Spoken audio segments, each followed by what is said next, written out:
Let me show you how to make the most delicious and easiest warbat or shaabiyat.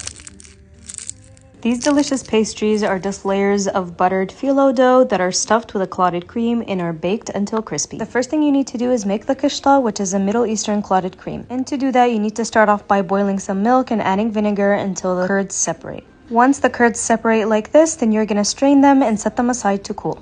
To make the creamy part of the custard, you're going to need to whisk together some heavy cream, milk, cornstarch, granulated sugar, some orange blossom water, and some crushed mastic rocks if you have them. You want to whisk those off the heat until the cornstarch is fully dissolved before adding them to medium heat and whisking them until thickened like this. Once the custard starts thickening and looking like this, then you're going to want to crumble back in the curds that you cooled off earlier.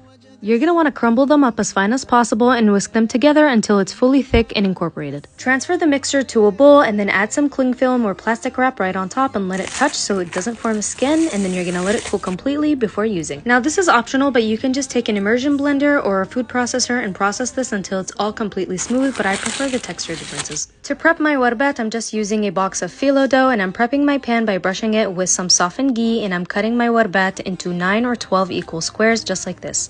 After I cut them, I'm splitting them into 2 even layers. My package had 30 sheets, so I split them into 2 sets of 15, and then I'm just adding a good amount of custard in the middle and folding them over the top so they form a triangle. Add these to your prepared pan, and then you're gonna let them air dry for an hour to retain crispiness before drizzling over some unsalted melted butter. Bake in a preheated oven until crispy. You can also broil it for a minute for some extra color, and then you're gonna immediately drizzle some room temp simple syrup on top and let it cool before serving. Enjoy.